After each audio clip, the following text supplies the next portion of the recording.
Recently, I sat down and threw on the first episode of the new Scott Pilgrim anime. Pretty immediately, there were a couple things that stood out in positive ways. The animation style is beautiful, the writing was really solid. Sure seems like nobody delivered crushing news to you today. And overall, it felt like a very cohesive project with a lot of passion and care behind it. But pretty immediately, I noticed something that felt very uncanny. For me, there was a noticeable issue in the way scenes were paced, especially when it came to dialogue. Well, maybe you didn't watch cartoons, or you're not into chili dogs. They're okay. I mostly watched older stuff when I was a kid.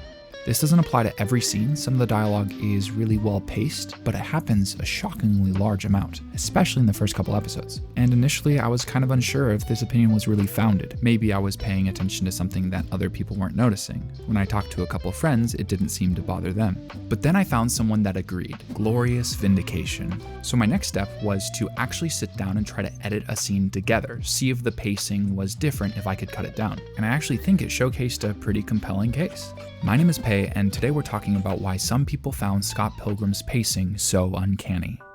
So something important to understand before we deep dive into specifics is the relationship between creators and audiences when it comes to storytelling. There's this really popular term a lot of you have probably heard called suspension of disbelief. Essentially, audiences are giving storytellers the benefit of the doubt, trying to suspend their disbelief to really engage in the story as if it were real, at least on an emotional level. And then creators of stories will use all these different techniques to help us suspend that disbelief, kind of like how emulating perspective helps a two-dimensional drawing feel 3D. Tools like Foley, lighting, audio effects, and editing all help us feel like what we're watching is real. And to some degree, we've been trained to be able to identify those things. Most lighting in films is actually very unnatural. It's flattering, compelling, it creates an image with depth and helps guide our eyes. And it often emulates natural lighting in a more extreme, exaggerated way that is unrealistic. And when someone messes up one of these rules, it feels jarring. It's very apparent and obvious, because creators are fighting an incredibly difficult battle in maintaining your suspension of disbelief. In some ways, one really obvious error can absolutely pull you out of a story, even if everything else is done incredibly well. Fine,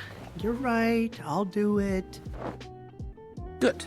The other thing I want to urge here is that I'm not criticizing Scott Pilgrim Takes Off as a bad piece of media. I've actually really enjoyed it so far, and I think overall it's doing a lot of things remarkably well. I'm not even arguing that everyone is going to be having this issue with Scott Pilgrim's pacing. I'm just trying to understand why it felt so off to me in some ways and showcase that with an example. So let's start first with a scene where Scott is talking at a party. I'll show you two versions, one I edited down and the original. Why are you here? I'm a +1. There were no +1s. Everyone here is someone I invited personally. My parties are curated. So, do you know this one girl with hair like this? Ramona Flowers? Ramona.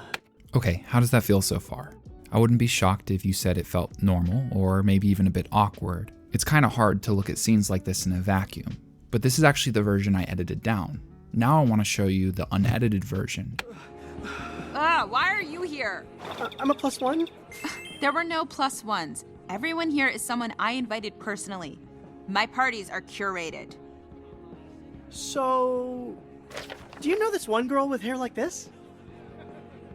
Ramona Flowers? Ramona.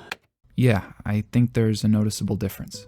But I also think there's a good chance that a lot of people watching didn't see much of a difference at all. I think it's hard to portray in these clips how often this happens. But for me, and some people I've talked to, these pacing issues stood out like a sore thumb, especially when it was surrounded by a lot of other remarkable execution. And it was kind of this weird spiral where the more I noticed it, the more it was all I could focus on. Something to remember about animated films is that these voice actors often are alone in a booth, recording into a microphone with a piece of paper. It's a very different style of acting than face-to-face acting. Sometimes they'll do hundreds of takes of the same line just to get it right, and editors and animators are responsible for taking these recorded pieces of audio and making them fit into these scenes. But there were multiple moments when watching Scott Pilgrim where I was really taken out of it. I was no longer focused on the characters in the story, and to some degree my suspension of disbelief was broken.